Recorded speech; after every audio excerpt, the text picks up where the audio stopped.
Vamos a estar de pie para que podamos,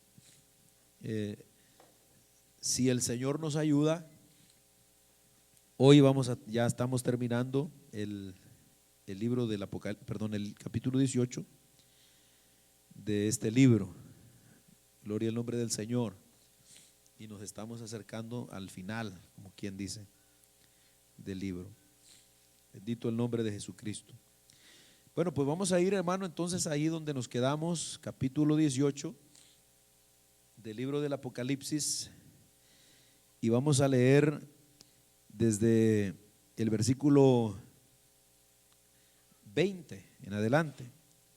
Apocalipsis, capítulo 18, versículo 20. ¿Dicen amén?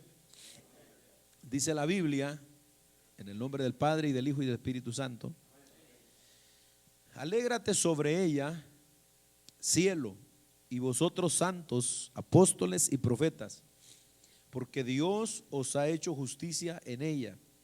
Y un ángel poderoso tomó una piedra, como una gran piedra de molino, y la arrojó en el mar, diciendo: con el mismo ímpetu será derribada Babilonia, la gran ciudad, y nunca más será hallada. Y voz de arpistas, de músicos, de flautistas y de trompeteros no se oirá más en ti, y ningún artífice de oficio alguno se hallará más en ti, ni ruido de molino se oirá más en ti. Luz de lámpara no alumbrará más en ti, ni voz de esposo y de esposa se oirá más en ti, porque tus mercaderes eran los grandes de la tierra, pues por tus hechicerías fueron engañadas todas las naciones. Y en ella se halló la sangre de los profetas y de los santos y de todos los que han sido muertos en la tierra. Amén. Hasta ahí, hermano. Padre, gracias te damos en esta noche. Gracias por cada uno de mis hermanos que pueden estar aquí. Te rogamos que tu palabra nos ayude, nos ilumine, nos enseñe, y que podamos recibir, Padre, la bendición de esta noche. En el nombre de Jesús, llévate todo estorbo y permítenos, Padre, aprender de tu palabra. Para la gloria de tu nombre te lo pedimos. Amén y amén. Gloria a Dios. A su nombre sea la gloria. Tome su lugar, amados hermanos. Gloria al Señor. Bueno, como digo, pues vamos a terminar con la ayuda del Señor hoy este capítulo 18. Y entonces ya nos faltaría nada más 4 capítulos más. O sea que ya estamos cerquita del fin. Parecía como que nunca íbamos a llegar, ¿verdad, hermano? Pero ya casi, quizá otros 6 meses aquí, hermano. Como es cada martes, ¿verdad? Una vez por semana. Pero yo creo, hermano, que si hemos venido prestando atención, pues hemos ido aprendiendo. Y a pesar de que el libro del Apocalipsis pues es un libro que ya en estos capítulos nos está hablando acerca del futuro, entonces, sin embargo, nosotros como iglesia, que sabemos que no vamos a estar cuando estas cosas acontezcan, es decir, todos estos juicios que estamos viendo que se han estado derramando, o que la Biblia, aquí el apóstol Juan recibe esta revelación de cómo será ese periodo de la gran tribulación, porque acuérdese que digamos que esta es la descripción de lo que es la gran tribulación. El Señor Jesucristo había dicho en el Evangelio de Lucas, amén, había dicho el Señor, y también en el Evangelio de Mateo, que vendría una tribulación cual nunca la ha habido jamás sobre la tierra, ni la habrá después de ella. Y cositas así, ¿verdad? Menciones como esas breves, cortas, escuchamos en los evangelios o en las cartas del apóstol Pablo, como en 1 Tesalonicenses 1:10, 1:9, 1:10, donde se habla que dice que Dios nos va a librar a nosotros de la ira venidera, ¿verdad? Tribulación y angustia, dice Pablo también, a los que desobedecen a Dios, pero gloria, honra e inmortalidad a los que obedecen al evangelio. Entonces, pero es en el Apocalipsis donde nosotros hallamos la descripción de ese periodo de angustia, de esa, digamos, ese espacio de tiempo que va a venir y que va a derramar la ira de Dios sobre la tierra. Y ya nosotros estamos bien claros que la iglesia no va a pasar por la gran tribulación. Esa es la postura de la mayoría de las iglesias de sana doctrina, hermano, ¿verdad? Digo que es la mayoría porque siempre hay unas que pues dicen que sí se va a pasar por la gran tribulación. Hay otros que dicen que se van a ir a la mitad de la gran tribulación y otros que se van a ir hasta el final, ¿verdad? Bueno, pues que les vaya bien a ellos, pero nosotros nos vamos antes, ¿verdad? ¿Cuántos se van antes? ¿Verdad? Cristo viene por su iglesia, la lleva al cielo y entonces es que según lo que entendemos por la Biblia, viene lo que es este periodo donde Dios va a derramar su ira. Acuérdese, la ira de Dios es su justicia. Y todo lo que hemos mirado con los juicios, los sellos, las trompetas, las copas, pareciera ser algo bien feo, bien fuerte, pero en realidad, hermano, es motivo para regocijarse. Por eso es que aquí, terminando el capítulo 18, donde estamos viendo la condenación de la gran ramera y de la gran ciudad de Babilonia. Acuérdese, en el capítulo 17 vimos la Babilonia religiosa, el sistema religioso que gobernará en los días del anticristo. Y en el capítulo 18 estamos viendo el mismo sistema, pero más en su aspecto de lo comercial, de los lujos y los excesos y de los placeres de todo lo que ofrece el mundo a las personas, ¿verdad? Entonces estamos viendo la destrucción de todo eso. Es como un paréntesis que nos explica con detalle. Y estamos entonces ya terminando esto, y usted se da cuenta que a pesar de todo lo sombrío, se puede decir lo lúgubre y desolador del panorama que envuelve la destrucción del sistema babilónico, tanto comercial como religioso. Ahora aquí en estos versículos la voz que está hablando con Juan, que dijimos que si es la voz, ¿verdad? Pues es la voz de Dios que sale del trono. Entonces le dice a manera de orden, en el versículo que acabamos de leer, el versículo 20, alégrate. Le dice al cielo y a todos los que están en el cielo, alégrate sobre ella. Amén. Porque ellos tienen que alegrarse por la caída de Babilonia. Y ahí es donde nosotros entendemos que también nosotros, la iglesia de hoy, cuando leemos este libro, debemos recibir también de esa alegría y de ese gozo, sabiendo que Dios es el que va a hacer justicia y la justicia siempre va a prevalecer sobre la injusticia, mayormente cuando se trata de Dios. Entonces, ¿es algo correcto el alegrarse por la desgracia de los demás? Si lo pensamos en el sentido humano, diríamos que no, ¿verdad? ¿Quién está alegre, por ejemplo, de lo que le está pasando ahora a los ucranianos? Creo que la mayoría no. Ahora, hay algunos rusos que están pasando por ahí en las noticias que se alegran y que apoyan eso, ¿verdad? Entonces, y cuando uno ve esas cosas dice, bueno, el corazón de esa gente está duro, hermano, está podrido, no sirve. Porque cómo se va a alegrar la gente de ver vidas inocentes como niños, ancianitos, hermano, ¿verdad? Sufriendo, llorando, desconsolados, es tremendo. Ahora, humanamente hablando, no es correcto alegrarse por las desgracias de las demás personas o de los demás. Pero debido a que aquí en este pasaje es Dios mismo, hermanos, el que ordena regocijarse, en este caso sí es correcto. Es decir, Dios le ordena a sus santos que se alegren.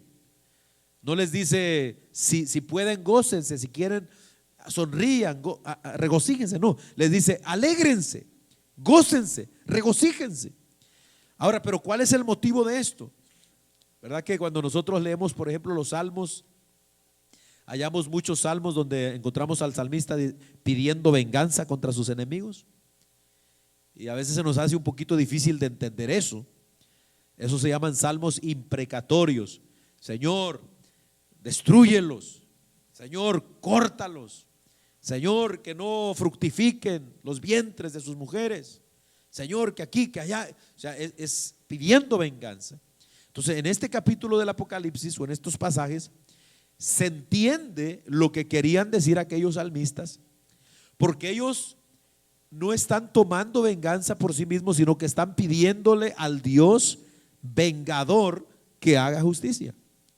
Entonces, por eso cuando vemos nosotros esto, la razón de la que hay que alegrarse no es tanto por ver la ruina o la desgracia del mundo, de la muerte y de la desolación que envuelve al mundo, sino porque es entendible que el gozo que debe de apoderarse de los santos, de los apóstoles, de los profetas, amén, es porque Dios ha hecho justicia, amén, manifestándose como Él lo había prometido a todos sus santos. Gloria al nombre del Señor. ¿Se acuerdan ustedes cuando leímos, por ejemplo, el capítulo 6, cuando estuvimos en el capítulo 6, versículos 9 y 10? En la gran tribulación, todos los que mueren, los que están asesinando, van abajo del altar del Señor. Amén. Y ahí dice la Biblia en Apocalipsis 6, 9 y 10 que esa gente está clamando en el cielo. ¿Y qué es lo que piden? Y dicen: ¿hasta cuándo, Señor, vas a vengar nuestra sangre de los que moran en la tierra? ¿Qué están haciendo? Pidiendo justicia. ¿Se acuerdan qué les dijo el Señor? Espérense un poquito más hasta que se cumpla el número de sus hermanos que han de ser muertos también como ustedes. O sea que Dios prometió que iba a cumplir y hacer justicia. Ahora, lo que estamos viendo aquí es que Dios ha cumplido. Y no solamente con los mártires, los que van a morir en la gran tribulación, sino con todos, hermano. Todos los que de alguna manera han sido muertos, asesinados, perseguidos por el sistema mundano, antidios, anticristo, en todas las épocas. Por ejemplo, mire, en el Salmo 103 y versículo 6, dice el salmista: Jehová es el que hace justicia y derecho a todos los que padecen violencia. Escuche, todos los que padecen violencia encuentran su justicia en Dios. Todos. Por eso es que hay que regocijarse en Dios.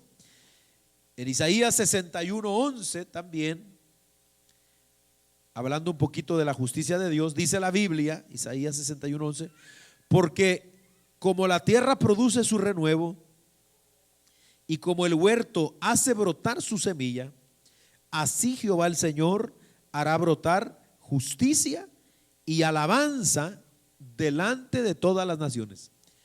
¿Qué va a hacer Dios?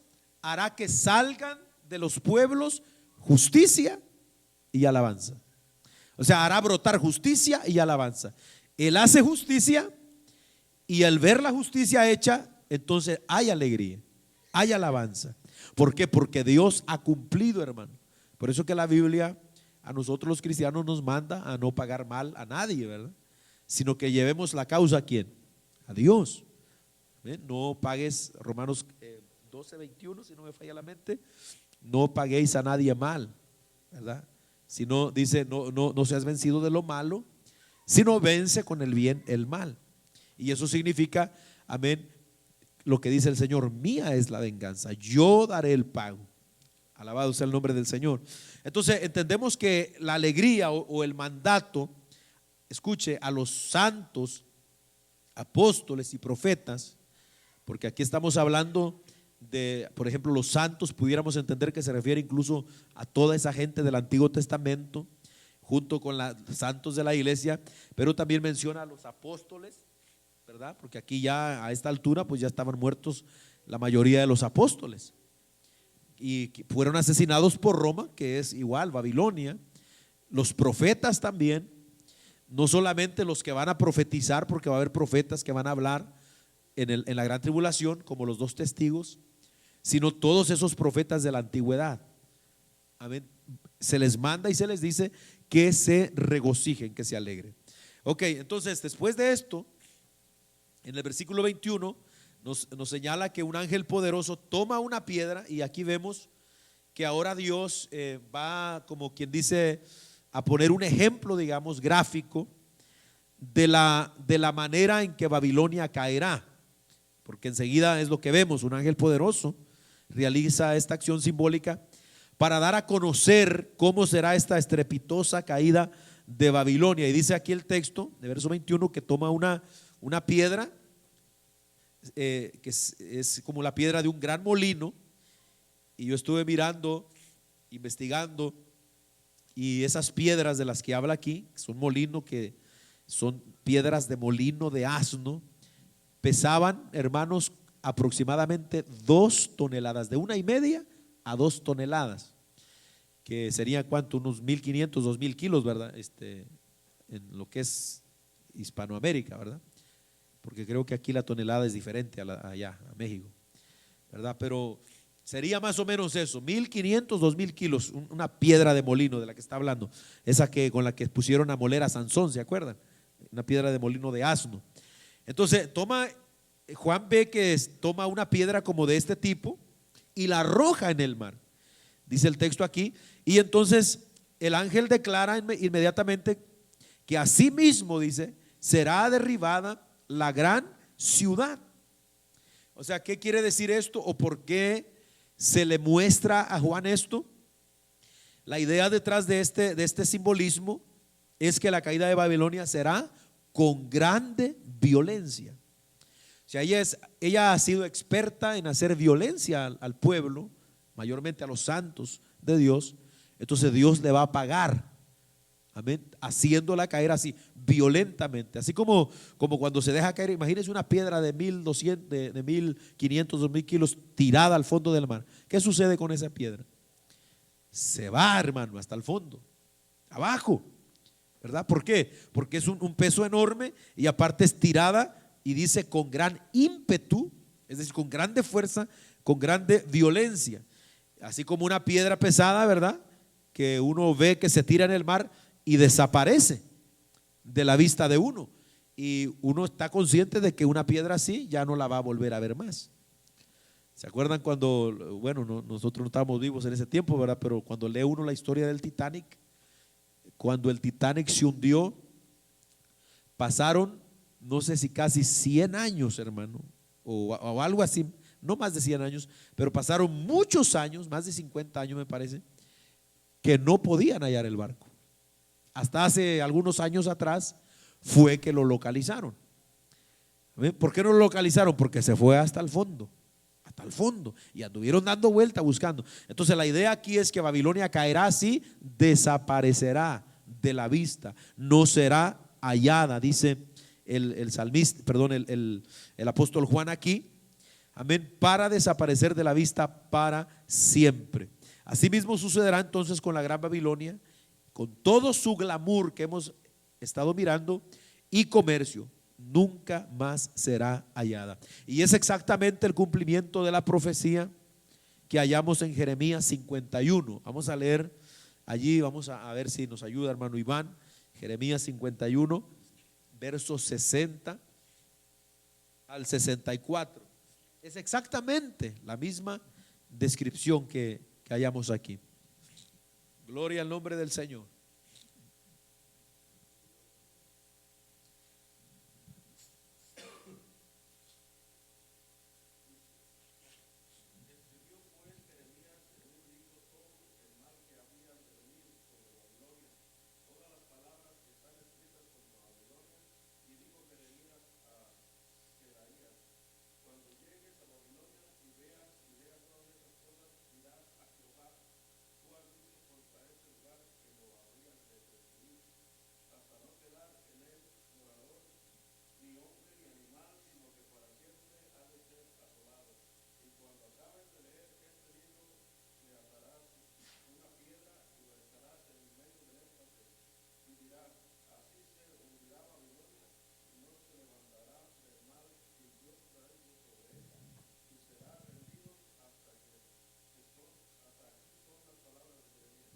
Amén, ahí está.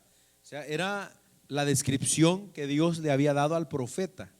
Por eso es que dijimos que aquellas profecías no se cumplieron en su totalidad cuando cayó Babilonia, la ciudad, en aquel tiempo, sino que se cumplen finalmente en esta Babilonia, que ya hemos visto que posiblemente, no podemos asegurarlo 100%, pero posiblemente va a hacer que se restaure la ciudad antigua de Babilonia, ahí donde se encuentra ahorita, porque ha habido ya muchos esfuerzos por eso, por hacerlo. Hay otros que piensan que será la ciudad de Roma o alguna otra grande ciudad. Pero entonces esa es la idea, hermanos, caerá y desaparecerá para siempre. Entonces, y esa misma idea es la que hallamos cuando volvemos. Acuérdense que hemos venido comparando las profecías de los profetas del Antiguo Testamento con el Apocalipsis. Y ¿se acuerdan cuando estudiamos Daniel capítulo 2? Cuando vimos esa profecía en la estatua que vio el rey Nabucodonosor en aquel sueño, de que era la cabeza de oro, después de plata, después de bronce y al final de hierro, y allá en los pies, amén, los dedos de los pies, hierro mezclado con barro, y habla de las alianzas que harán, y eso se refería a los días en que el anticristo gobernaría. Ya vimos aquí en el Apocalipsis que serán alianzas de gobiernos que le darán su trono a la bestia para que gobierne. Bueno, lo que quiero señalar es que allá en Daniel 2, versos 34, 35, 44 y 45, al final de esa visión, Daniel miró que una piedra era cortada de un monte, pero no con mano humana. Amén. Y esa piedra fue arrojada ¿a dónde? ¿Se acuerdan? A la cabeza, al pecho, a los muslos o a los pies. Me lo agarré en curva, hermano. ¿No se acuerdan? A los pies. Porque acuérdense que las partes de la estatua están representando los gobiernos y los imperios que iban a suceder de ahí en adelante. O sea, la cabeza Babilonia, después Medo-Persa, después Grecia y por último el imperio romano.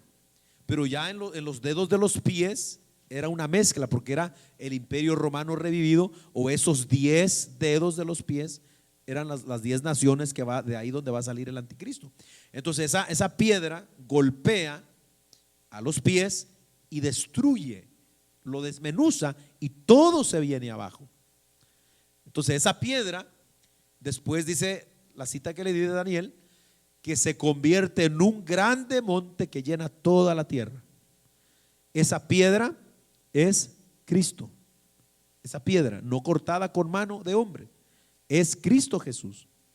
Entonces destruye todo, tira abajo a Babilonia. ¿Y qué es lo que sigue? Lo que vamos a ver en el capítulo que sigue: el establecimiento del reino de Cristo en toda la tierra. ¿Cuánto alaban al Señor?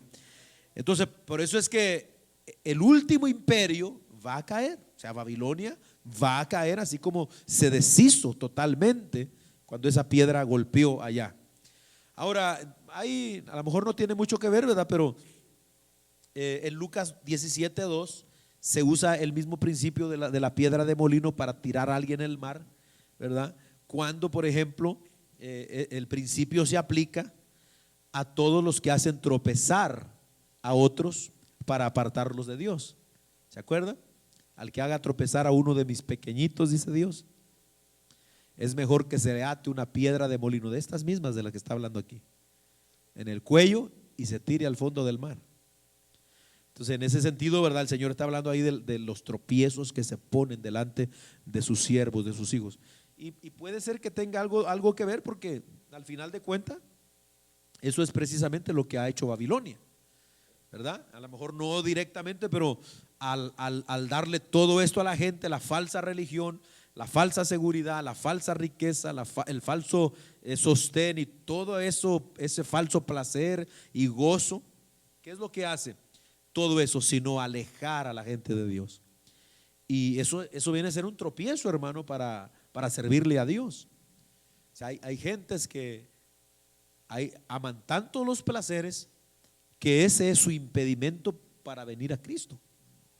¿verdad? Y a veces no pueden ser ni a la mejor ni tan grandes, hermano, ¿verdad? Pero si algo, por más pequeño o a lo mejor ni malo que parezca, toma el lugar de Dios en la vida de una persona, se le convierte en un tropiezo. Por ejemplo, yo personalmente no creo que el deporte sea malo. O sea, yo no creo que pegarle una pelota sea malo, sea pecado. ¿Ustedes qué piensan? Yo no creo eso, ¿verdad? Pero sí creo que si yo me enfoco en eso, el deporte me puede llevar a terminar en el infierno. Porque si yo, por ejemplo, me dedico solo a eso y mi vida es el deporte, cualquier tipo de deporte, y mi vida es eso, entonces ¿dónde está mi corazón? Ahí está mi corazón. Entonces yo me puedo pensar, hay gente que se va a perder por eso. No fueron borrachos, ni anduvieron en baile, ni nada de eso, solo eso. Pero como eso fue su Dios, los alejó de Dios, los quitó. Y esto puede ser cualquier cosa, hermano. Por eso es que los cristianos debemos aprender, hermano, que al único que debemos darle toda nuestra atención, todo nuestro corazón, toda nuestra mente es al Señor. Lo digo muy serio, hermano, ¿verdad? O sea que hay que tener mucho cuidado, porque los ídolos no nada más son los que están colgados en las paredes. Los ídolos también pueden ser, hermano, en la casa, el carro, los deportes, esto, lo otro. Así que todo eso se convierte en un tropiezo, hermano. Entonces, ahora en el versículo 22 vamos a ver que toda la alegría que hemos mirado anteriormente aquí, de la que disfrutaba Babilonia y de la que otorgaba también, pasará. El verso 22 dice: y voz de arpistas, de músicos, de flautistas, de trompeteros, no se oirá más en ti. Entonces estos versículos a partir de aquí describen la total desolación de Babilonia. Es decir, toda aquella algarabía de disfrute y de presunción no se oirá más. Y fíjese, al igual que vimos en los pasajes anteriores, también aquí hay algunas secciones que podemos dividir y ver que se refieren a cierto tipo de alegrías o de diversiones mundanas. Por ejemplo, en primer lugar dice que cesarán la voz de arpistas, de músicos, de flautistas y de trompeteros. ¿Qué tiene que ver todo esto? Esto tiene que ver con música. ¿Verdad que una de las mayores fuentes de alegría y de entretenimiento que el mundo tiene hoy es la música? ¿Amén? Pero no, mire cómo está diciendo todo esto: arpistas, músicos, flautistas, trompeteros, todos, hermano, ya no se oirán más. Se acabará la voz, el ruido de la música, amén, que tanto ha alegrado al mundo. Artistas de todo tipo cerrarán sus bocas y dejarán sus instrumentos para siempre. O sea que esto nos da a entender claramente, hermano, que todo eso que el mundo presenta como tan alegre, tan bueno, no sirve para nada. ¿Ve? Imagínense, yo me quedo sorprendido, hermano, de tanto, mire, estaba viendo un video en México. Bueno, yo cuando estaba allá no era tan así la cosa, ¿verdad? Pero hoy hay un reggaetonero de aquí de Puerto Rico que se llama Bad Bunny, creo que se llama ese tipo. Ese es el hombre más lépero y sucio y vulgar que puede haber de cantantes, hermano, en el mundo.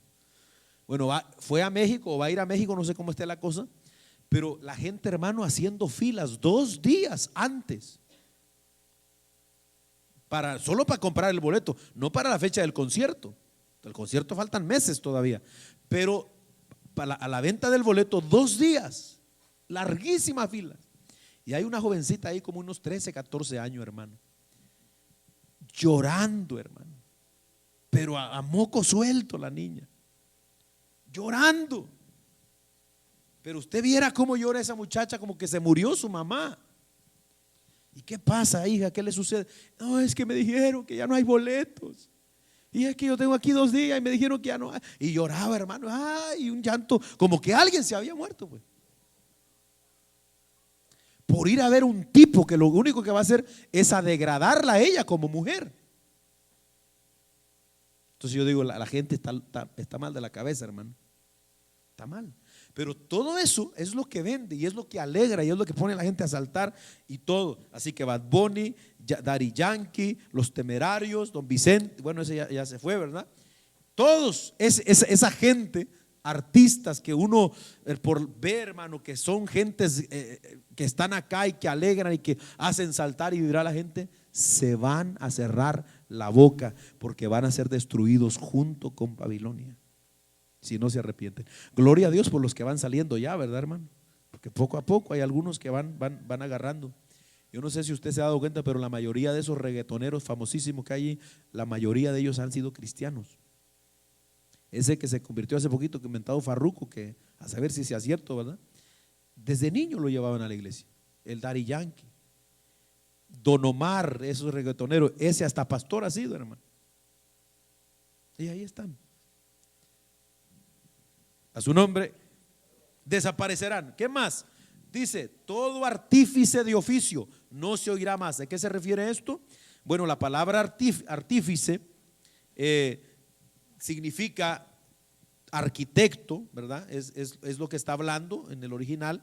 Es decir, desaparecerán los ruidos de las inacabables construcciones, de toda obra de arquitectura majestuosa, incluyendo la artesanía del mundo. Todo eso, hermano. O sea, y uno solo es cuestión de que vea, ¿verdad? Las grandes construcciones que hay, lo majestuoso de las ciudades, ¿verdad? Todo cesará, no habrá más ruido. Dice claramente, no habrá más ya artesanos, arquitectos, ni nada de esto. Todas las fábricas, por lo que dice aquí, también dice ruido de molino, no se oirá más en ti. ¿A qué se refiere eso? Bueno, cuando pensamos antiguamente, el molino era lo que producía el alimento. De ahí donde salía la harina y todos esos alimentos que eran lo básico en aquel tiempo.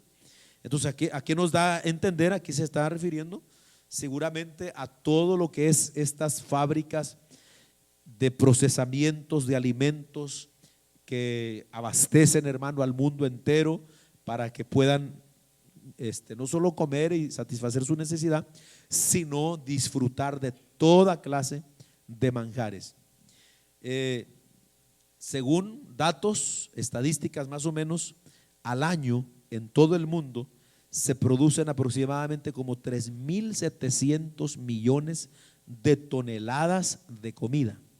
3.700 millones de toneladas de comida. ¿Se da cuenta? ¿Cuánto es eso, hermano?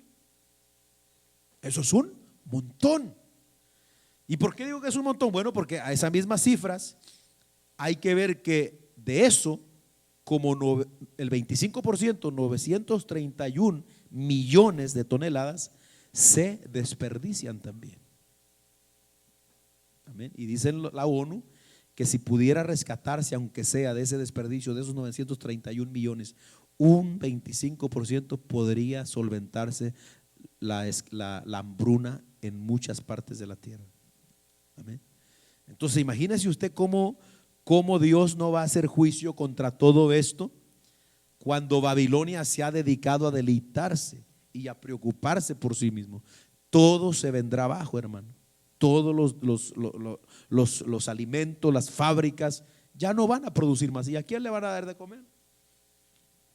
Ya no habrá. Por eso es que todo está llegando a su final. ¿Qué más dice? Dice también el texto en el verso 23, luz de lámpara no alumbrará más en ti.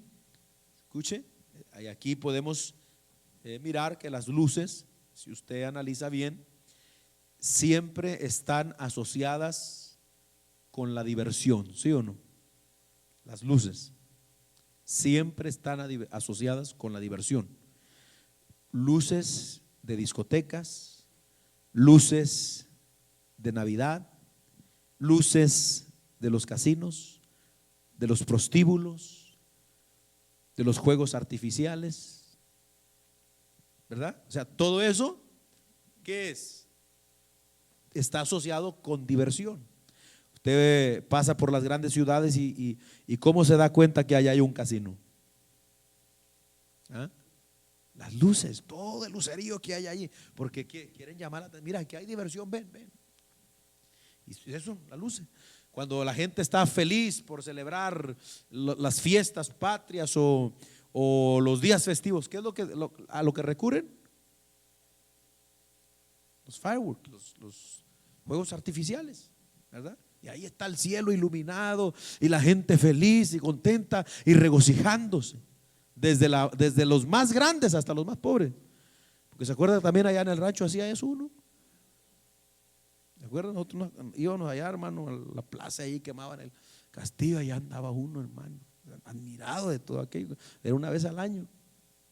Eso sí, había que correr por los cohetes que salían para acá y para allá, ¿verdad? Pero era una alegría y una algarabía y la gente era lo que más le encantaba. Entonces tiene que ver las discotecas, los prostíbulos, todo eso. Entonces, ¿qué pasa ahí, hermano? Cuando uno observa también las imágenes de la tierra desde el espacio, si usted puede hacerlo, ahí en internet puede mirarlo, específicamente durante la noche puede verse una belleza admirable por el resplandor que produce la brillantez de las luces de las grandes ciudades. Se ve tan lindo aquello desde el espacio, ¿verdad? Y por supuesto las ciudades o los países como Estados Unidos son los más iluminados. Rusia, China, todo eso. Toda luz se apagará, hermano. Se apagará, dice aquí. Ya no más. No va a alumbrar más. Bendito el nombre del Señor. Entonces, ¿de qué está hablando esto? No nada más de lo literal, sino del gozo, de la alegría, de lo que tanto placer le provocaba a la gente. En otras palabras, el gozo del mundo es pasajero, hermano. Se acaba. Y esa es la diferencia que hay entre el gozo del mundo y el gozo del cristiano. ¿Por qué creo que usted que Pablo en Filipenses 4, hermano 4 dice, regocijaos en el Señor siempre? Otra vez os digo, regocijaos. ¿Sabe dónde está Pablo? Está en Acapulco en una hamaca tomándose un coco. ¿Ah? ¿Sabe dónde está? En la cárcel, en lo frío del calabozo. Y ahí está gozoso, ¿verdad? O sea, ese es el gozo del cristiano. El gozo del mundo o la alegría del mundo es en el momento o la circunstancia. Pero el gozo que da el Señor es constante, hermano. O sea que uno puede, como Pablo, estar pasando momentos difíciles, pero la seguridad que causa Cristo produce gozo. Al contrario, se goza por causa de padecer por Cristo. ¿Están ahí, hermano? Por eso es que no se compara. Hijos jóvenes, no se dejen deslumbrar por esas luces de colores del mundo. Miren, el mundo es así, un camino donde hay luces de colores por los dos lados, para arriba, para abajo, para todos lados donde ustedes miren hay luces de colores. ¿Qué quieren hacer esas luces de colores? Quieren distraerlos del camino. ¿Amén? Así es el mundo. ¿Qué tiene que hacer un hijo de Dios? Fijarse en lo que verdaderamente vale la pena. Un placer. Imagínate jovencitos de 13, 14, 15 años buscando ya tener relaciones sexuales porque quieren experimentar el placer del mundo y del gozo y de todo eso. Eso es mentira del diablo. Ustedes no tienen por qué andar pensando en eso que el mundo hace. No, no, no, no. Eso es pasajero. Se acaba. Se termina. Es un momento. Pero el gozo del Señor dura para siempre. Y no solo en esta tierra, hermano, porque va a continuar. Mire, los apóstoles, los santos, los profetas murieron, sí sufrieron, pero con gozo en su corazón. Ahora, después de muertos, se alegran, se regocijan, porque Dios les ha hecho justicia. A su nombre sea la gloria. O sea que, hermano, es de sabios, ¿verdad? Es de sabios escoger lo que realmente conviene. Es de sabios. Toda la diversión se va a acabar y va a pasar. Va a pasar. Bendito sea el nombre del Señor. Me acuerdo hace años vi un video de un joven, que este joven, como le gustaba andar, ¿verdad?, discotecas y así, pues terminó con SIDA, hermano. Y era cuando la enfermedad apenas estaba. Ese video es un video antiguo. Y él dijo: yo no voy a darle gusto al mundo ni a esa vieja que me infectó, dice. Yo voy a seguir, voy a mostrarles aquí que yo, nada me va a quitar a mí el chavo que yo soy, porque era mexicano. Y decidió grabarse todo el proceso de su enfermedad. Y ahí, cuando grabó la primera vez el video, un joven normal, totalmente normal, lleno de vigor, de fuerza. Entonces él estuvo de acuerdo en que lo filmaran todo hasta que se muriera. No iba a él pues como en aquel tiempo no había ni medicina ni nada de eso. Entonces fueron grabando los videos, hermano. Al siguiente video lo pasan unos meses después, abrazado de la tina del baño, del toilet. Y él dice, ya con los ojos así hundidos, dice: esta es mi compañera fiel, dice. No puede salir de ahí. No puede salir del baño porque la diarrea y el vómito lo está matando. Pasan otros meses y lo pasan ya, hermano, flaco, tirado en una cama, que apenas se puede mover y apenas se le oye la voz. Pasa otros meses y ahí en la cama, más flaco, huesudo de la cara ya, con una bombita aquí que apenas mueve para poder echar oxígeno. Y hablando a que casi nadie se le entiende. Y por último, lo último que graban es donde él está. Ya no, sus pulmones se destruyeron, ya no puede. Y lo graba la cámara hasta donde deja de respirar y se muere. O sea, y no es aquel muchacho que empezó con toda la fuerza, con todo yo puedo, ¿no? Eso exactamente es lo que hace la diversión de este mundo, hermano. Exactamente. Amén. Yo digo, eso es terrible lo que hizo ese muchacho, o sea, de grabar todo eso, pero es una muy buena lección para los jóvenes inteligentes. Esperamos que haya jóvenes inteligentes aquí, ¿verdad, hermano? Entonces todo se acabará, todo. Y fíjese, vamos a seguir, a terminar. Dice el versículo 23 en la parte final: porque tus grandes mercaderes, perdón, ni voz de esposo ni voz de esposa, que por supuesto ya esto quiere decir no habrá más celebraciones de bodas con sus grandes y elocuentes banquetes y fiestas. ¿Por qué ya no habrá eso? ¿Por qué cree que se menciona el cese de bodas? Porque ya no habrá ninguna esperanza para el futuro. ¿Para qué se casa uno? ¿Para sufrir? ¿Ah? ¿Para qué se casa uno? ¿No es para formar un futuro, una familia? A ver, me voy a casar y ver, por eso que voy a casarme con este hombre, esta mujer, y queremos hijos y un futuro y no sé, y aquí. Bueno, cesará esta celebración. Ya no habrá bodas, ya no habrá banquetes de fiesta ni nada de eso, vestidos de novia, nada. Porque ¿qué futuro hay? No hay ningún futuro. Todo se acabó. Hablando en el mundo, todo se terminó, hermano. Así que note la desolación terrible. Entonces, por más que Babilonia, dice al final del versículo 23, porque tus mercaderes eran los grandes de la tierra, pues por tus hechicerías fueron engañadas todas las naciones. O sea que por más que Babilonia ofrezca y provea a todos los que buscan placer, todo ha sido, es y será un vil engaño. Sus hechicerías, menciona aquí, encantaron, hipnotizaron y fascinaron a todas las naciones, embaucándolas con deleites que ahora solo les producen dolor y miseria. O sea, todo fue un engaño, todo. Así que como todo lo que es falso, tarde que temprano resulta y se da a conocer, así es, ¿verdad? Así llegará a su fin. Por último, el verso 24 nos dice: y en ella se halló la sangre de los profetas y de los santos y de todos los que han sido muertos en la tierra. Entonces note cómo termina el capítulo 18, de todos los horribles pecados que se mencionan de las dos Babilonias, tanto la religiosa como la comercial, la de los deleites. Sin duda alguna que el más detestable que leemos en la Biblia ante los ojos de Dios es el asesinato de sus enviados, de sus hijos, porque lo menciona en esta Babilonia y lo menciona también en el 17 versículo 6. O sea, la Babilonia religiosa también es culpable del asesinato de los santos de Dios.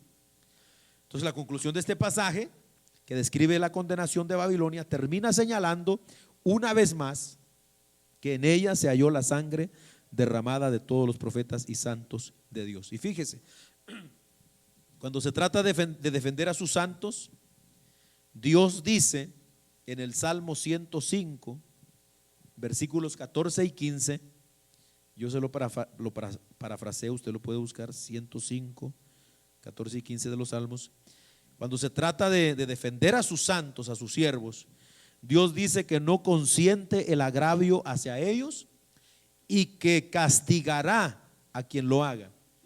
Dice Dios: no toquéis, dijo, a mis ungidos, ni hagáis mal a mis profetas. O sea que toda la sangre, hermanos, que ha sido derramada injustamente sobre la tierra, será vengada con la destrucción final de Babilonia. Y ahí podemos incluir, porque se menciona, ¿verdad? Todos los que han sido muertos. O sea, no nada más se menciona de los santos, de los profetas, sino de todos los que han sido muertos. Esta palabra muertos en traducciones más modernas se ha traducido como asesinados.